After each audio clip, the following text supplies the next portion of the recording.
chaque fois je suis là, non, je rachète pas de livres, t'en as plein à lire. T'inquiète, j'en rachète pas. Bref, du coup je vais essayer de... Donc ça c'est les livres que j'ai achetés depuis, je sais pas... Ouais, depuis un mois on va dire. Un mois et demi. Voilà, donc on va dire que ça date de début octobre, mi-octobre, plus mi-octobre quand même. Donc du coup, en premier, j'ai acheté... je sais plus en fait, j'essaie de me rappeler en fait, genre par quel groupe j'ai acheté les livres. C'est-à-dire là, il y a un tas. Ouais, je pense que c'est comme ça, il y a ma tasse de café. Donc du coup, on a tout d'abord Sociologie de Paris. J'aime beaucoup les livres sur Paris, comme vous le savez. Voilà, vu que maintenant je fais de la socio, en plus ça me parle plus. Donc voilà, de Michel Pinson et Monique Passon-Jarlot. Donc ces deux auteurs, je les adore. Ils en ont fait plein d'autres petits livres comme ça. Et c'est vraiment... Non mais déménager, on vous dira rien. C'est vraiment incroyable. Ils sont vraiment trop bien.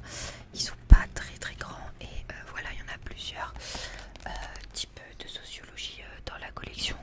Il y a sociologie de Hauteville, sociologie de Nantes, sociologie de Bordeaux, sociologie de l'architecture, sociologie de la bourgeoisie, sociologie des villes, sociologie de l'urbanisme. Donc voilà, il y en a plein. Moi pour le moment j'ai que celui-là. Mais j'aimerais trop avoir sociologie de la bourgeoisie et sociologie des villes aussi, pourquoi pas. Il y en a même un sur en mode le métro et tout. Genre vraiment, ils sont trop bien. Par contre, il coûte un petit peu cher. Genre, je crois qu'il m'a coûté 11 €. Mais il est vraiment petit quoi. Mais voilà, et je lisais ça dans le métro. C'était vraiment ma lecture du métro. Et très sympa. Voilà. Après, ça regroupe un peu tous les livres que j'avais déjà lus en fait sur Paris. Ça parle de la gentrification, je sais pas, par exemple, des quartiers qui sont très centrés sur, par exemple, le 5e, ça va être le quartier intellectuel, le 17e et le 8e, plus les quartiers des bureaux, enfin voilà. Et ça parle pas mal de gentrification quand même. Après, c'est un peu genre The Must à Paris. Je sais plus exactement le nom des chapitres. Enfin, du coup, je l'ai lu directement quand je l'ai acheté. Genre, vraiment, j'ai pris 2 jours à le lire. Je le lisais vraiment dans le métro ou quand j'avais des pauses. Enfin, c'était pas mal lecture que je lisais dans mon lit quoi. Ouais, il parle d'abord en mode de l'histoire de la ville, en mode avec l'enceinte de Philippe Auguste, le mur des fermiers généraux, l'enceinte d'Adolphe Thiers et tout. Pour ça, sur tous les livres de Paris, c'est introduit par ça, genre vraiment tous. Donc bon, n'est pas étonné. Après, les différences entre rive droite et rive gauche. Du coup, voilà, rive gauche, on va plus trouver, je sais pas, les quartiers intellectuels ou certains quartiers bourgeois, genre de high level, style le 7e. Alors que ça va être plus hétérogène, rive droite. Bref, je vais pas vous faire le résumé du livre. Voilà, si ça vous intéresse, très intéressant. Et il y en a plein d'autres dans la collection. Et ces auteurs sont vraiment accessibles, c'est très compréhensible les livres. Hein. Mais si vous faites pas de socio, ça se comprend. Voilà. Ensuite, tant qu'on est dans la socio, j'ai ce livre. Alors lui, je l'ai feuilleté seulement. Je l'ai pas lu comme ça en entier. C'est que je l'ai vu pendant un cours de socio. Donc c'est Le suicide d'Émile Durkheim. Je l'ai vu pendant un cours de socio. Il m'a grave, ça m'a grave donné envie. Donc c'est l'analyse du suicide comme fait social par le sociologue Émile Durkheim, qui fait un peu de philosophie, je crois. C'est pas bien, je suis censée savoir sa biographie pour mon partiel. Bon, j'ai les deux activés là. Voilà, donc il distingue plusieurs types de suicide, plusieurs causes du suicide, et il fait une analyse du coup sociologique du phénomène du suicide, et je trouve ça très intéressant. Mais vraiment, j'ai juste lu quelques parties qui correspondent à mon cours. Genre, je l'ai pas lu comme ça, comme un roman, mais je pourrais le faire. Et d'ailleurs, je pense le faire, parce que c'est vraiment très sympa. Et j'adore Émile Durkheim en plus. Voilà. Ensuite, on a Simone de Beauvoir, Mémoire d'une jeune fille rangée. Alors lui, je l'ai lu.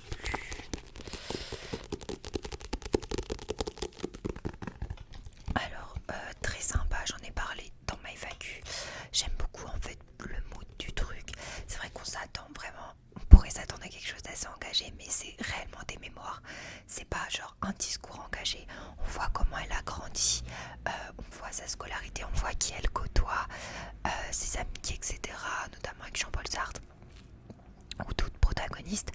Mais c'est vrai que si vous cherchez quelque chose de vraiment engagé dans la cause féministe, achetez directement Le Deuxième Sexe. Parce que là, il n'y a pas vraiment de traces du deuxième sexe.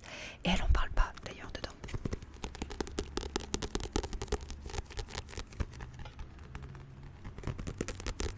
Voilà. Mais très agréable à lire. Bon, il est un peu gros en vrai. Enfin, il fait quoi? Ouais, 500 pages. Voilà. Ensuite, nous avons du Roland Barthes. Alors Roland Barthes est plus un essayiste, un critique littéraire qu'un romancier. Voilà. Moi je l'ai découvert en cours de philo. Ces fragments d'un discours amoureux. Alors pareil, lui je l'ai pas fini. J'en suis à un peu plus de la moitié. Voilà. Après pareil, c'est pas le genre de livre qu'on lit comme un roman. Parce que là c'est vraiment des fragments. C'est des essais en fait. C'est pas quelque chose de continu. En gros, il écrit à chaque fois 5 pages sur un sujet relatif à l'amour. Voilà, il apporte une réflexion.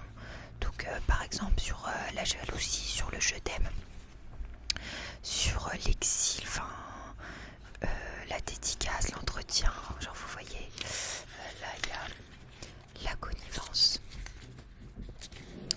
Là, le monde sidéré. Voilà, en fait, à chaque fois, c'est des trucs qui ne se suivent pas. Et je vous avoue qu'après, je suis un peu partie dans mon délire de roman et j'ai pas continué. Mais il est toujours sur ma table de nuit, si jamais. Donc, pareil, ça, c'est un truc que je lisais plutôt dans le métro ou aux pauses. Voilà. Mais très très intéressant sur le sujet. Voilà, c'est même un peu sociologique. Hein. Donc, voilà. J'ai réfléchi en fait si j'ai pas oublié des livres. Ensuite.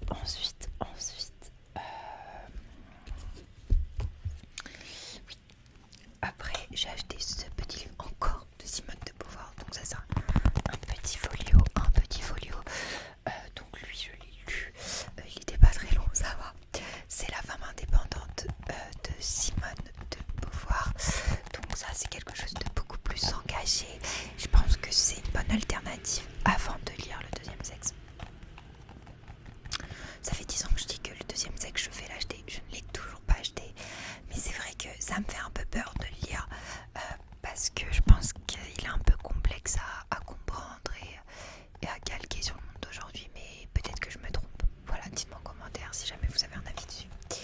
Donc je trouvais que c'était une bonne alternative parce qu'en fait, ce livre, c'est un extrait du Deuxième Sexe. Donc voilà, c'est juste un extrait qui relate de La femme indépendante. Donc voilà, je trouve que c'était un beau début avant de le lire en entier. Donc voilà, j'ai lu un extrait on va dire, du Deuxième Sexe. En plus, il n'était pas très cher, genre ça va 2 €. Et du coup, voilà. Ensuite, j'ai acheté lui que j'ai commencé et que j'ai pas fini encore. Il s'agirait de finir ce livre en fait. C'est Ray Bradbury, Fahrenheit 451. J'ai la flemme de le dire en anglais. C'est la température à laquelle brûle un livre. Je sais pas trop grand chose sur ce livre. Je sais que j'avais étudié en anglais l'année dernière. Enfin, j'avais étudié, j'ai juste traduit un extrait en fait du texte original. J'ai commencé genre les 50 premières pages et après je l'ai abandonné pour un autre livre.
acheté chez Gibert. Pour les Parisiens, peut-être que vous allez chez Gibert. En fait, ça se trouve, il y a des Gibert qui ne sont pas à Paris. Je ne sais pas s'il y en a qu'à Paris, si vous habitez dans une ville où il y a un Gibert. Enfin, si vous savez s'il y en a qu'à Paris ou pas, dites-le moi. C'est vrai que à chaque fois, je pense qu'il y en a qu'à Paris, mais peut-être pas. Bref, du coup, l'avantage de chez Gibert, c'est qu'il y a des livres d'occasion, contrairement à la Fnac. Donc, on adore parce que c'est moins cher. Puis c'est de la seconde main, donc c'est toujours cool. J'ai acheté l'Assommoir de Zola. Voilà. Il y avait une photo de la personne qui avait le livre avant. J'adore en fait les livres d'occasion parce que des fois il y a des trucs. Bah là, du coup, je vais pas vous montrer la photo, mais il y avait une photo dedans. Et du coup, je trouve ça cool en mode ils ont une vie avant.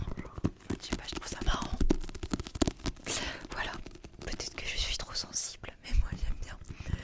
Donc, l'Assommoir de Zola, je l'ai pas commencé encore, je vous avoue. Il est assez gros. J'ai lu La fortune des Rougon-Macquart dans la collection. Du coup, Rougon-Macquart. Et là, du coup, je sais de quoi ça parle parce que c'est hyper connu. Donc voilà, c'est l'histoire de Gervaise, tout ça.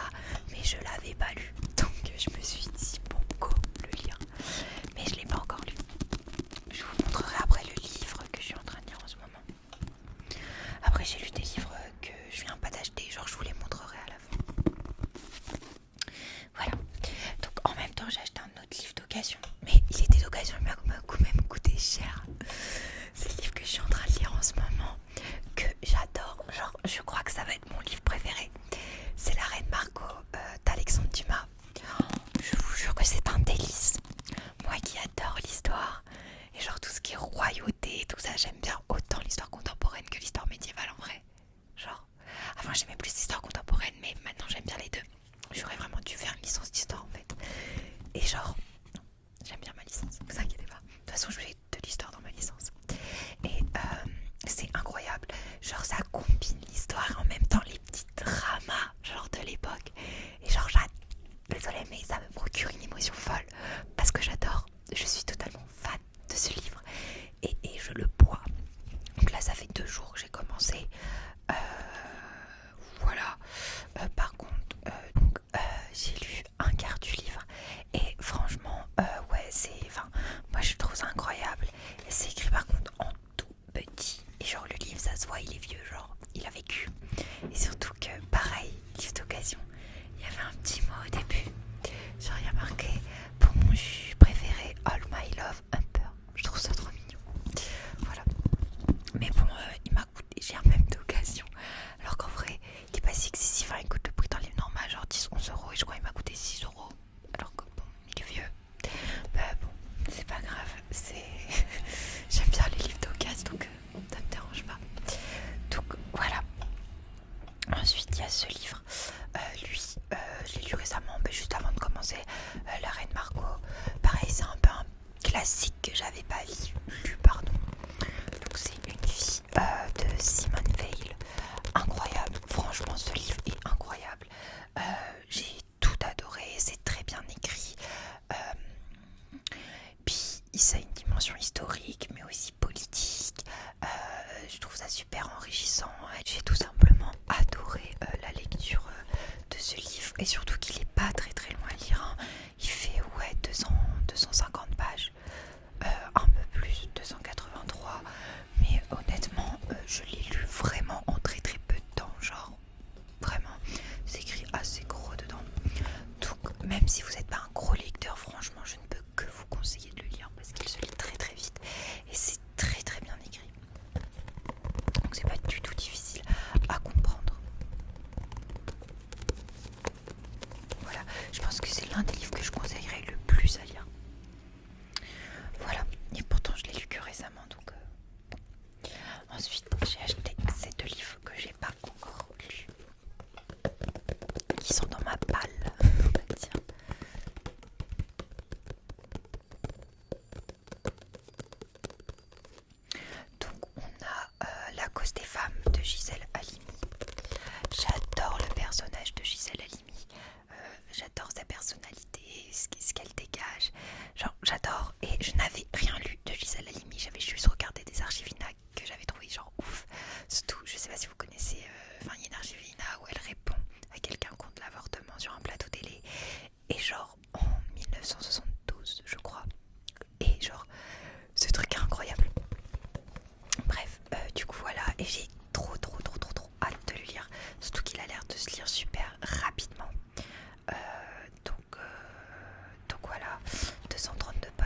jours, genre le truc, je vais le... Donc voilà, parce que en fait, je lis tout le temps à mes pauses, genre à la fac, je lis. On dirait vraiment j'ai pas de life, mais j'aime beaucoup lire à mes pauses. Et j'essaie de lire un peu tous les soirs, enfin j'essaie au moins de lire chez moi une fois par jour. Bon, des fois j'ai pas le temps de lire beaucoup, du coup je lis genre chez moi j'ai le temps de lire que 30 minutes genre, ou 1 heure, mais bon c'est déjà ça. Et je vous jure que quand on lit en fait un peu tous les jours et quand on lit dans le métro, dans les pauses, ben en fait vous vous rendez compte que ça avance très très vite et que vous finissez vite un livre en peu de temps. Alors que genre des fois vous êtes là, non mais c'est un pavé, je vais l'avoir fini dans un mois, alors pas du tout. Juste si dès que vous avez un petit temps vous lisez, ça va avancer vite. Voilà. Ensuite un basique, on passe à la philo. Ok. Je fais plus de philo, enfin je fais de la philo, mais je fais plus de la philosophie politique que de la philosophie pure et dure. Moi j'aime pas trop la philosophie politique, je préfère la philo pure et dure. Mais bon, c'est comme ça, vu que je suis en sciences politiques, forcément, bon, ça va de soi. Moi je préférais la philo que je faisais en prépa lettres, qui était plus diversifiée. Donc j'ai acheté Ainsi parlait Zarathustra de Nietzsche. Donc je l'ai beaucoup vu en classe préparatoire et j'avais pas le temps de le lire. J'avais le temps juste de voir les extraits dont j'avais besoin pour mon concours blanc ou pour mon devoir sur table. Et là j'ai acheté le livre en entier parce que sa pensée m'intéresse et ce qu'il m'intéresse. Voilà, je trouve qu'il est un petit peu singulier par rapport aux autres philosophes. Donc ça m'intéressait de lire un de ses livres. Donc je sais pas, il a écrit quoi d'autre. Il y a pas mal de livres qui sont connus, genre Le Gai Savoir, L'Antéchrist. Il doit y en avoir d'autres, mais voilà, et Ainsi parlait Zarathustra, c'est les trois que je connais. Et voilà, il était pas très cher, je crois qu'il 4,60 € en vrai, c'était pas grand chose. Et voilà, après je sais pas si je vais vraiment le lire d'un coup comme un roman ou si je vais plus le lire tranquillement comme je peux lire les essais de Roland Barthes. Je sais pas encore comment je vais m'y prendre. Donc voilà pour les derniers achats lecture et ceux que j'ai lus dans mes derniers achats. Donc j'ai quand même lu 2 livres que j'avais achetés d'avant. J'ai lu Thérèse Raquin d'Émile Zola, incroyable. J'ai adoré ce livre, très surprenant pour du Zola, vraiment très surprenant pour du Zola. Il y a quand même pas mal de descriptions, tout ça, mais elles sont beaucoup plus brèves et ça laisse vraiment place à une sorte de roman policier, un peu plein d'action. Ça montre quand même la misère humaine, sinon ce serait pas du Zola, c'est un peu miséreux comme bouquin. Mais voilà, c'est un peu la patte de Zola, de montrer un peu la misère des mœurs de l'époque. Mais franchement, le dénouement, la fin est top. Enfin, les personnages sont vraiment très singuliers, quoi, bien différents entre eux, on les distingue bien. Du coup, on se perd pas dans les personnages. C'est vraiment très bien fait. Enfin, franchement, pareil pour quelqu'un qui voudrait commencer la littérature classique, c'est vraiment un bouquin que je conseillerais. Surtout qu'il est pas hyper long, il doit faire... ouais, il fait 300 pages. Donc franchement, il est pas long. Enfin, 300 pages, ça se lit rapidement. Voilà. Ensuite, j'ai lu un autre livre qui, lui, est pas très long. C'est un basique. J'ai pas particulièrement apprécié le moment. Mais j'étais là, il faut que tu lises ma cocotte. J'ai La Peste aussi, que j'ai pas lu. C'est L'étranger de Camus. Alors, en vrai, je trouve qu'il est un peu oppressant ce livre, parce que les phrases sont très brèves, très courtes et j'ai l'impression d'être essoufflée quand je lis ce livre. Mais en fait, pas grand chose à dire, j'ai pas trop aimé. Voilà, c'est très particulier, c'est un peu une sorte d'écriture blanche qui pourrait faire penser à Annie Ernaux, un peu. D'ailleurs, ils ont tous les deux eu le prix Nobel, à croire que ça plaît. Mais voilà, prix Nobel de littérature. Voilà, bon, c'est une vision de la vie assez... C'est vrai que ça peut étonner parce que ça parle vraiment d'une vision de la vie qui est assez je m'en foutiste. Et genre, ce qui est un peu étonnant, et aussi d'une vision de la mort un peu étrange, qui est un peu... qui détonne par rapport à celle d'un humain normal. Donc c'est ça qui fait un peu la spécificité du livre, mais j'ai pas trouvé ça particulièrement agréable à lire. Donc voilà, cette vidéo est terminée. Je suis désolée si j'étais un peu vite, mais c'est que j'avais envie d'avoir le temps de tout présenter.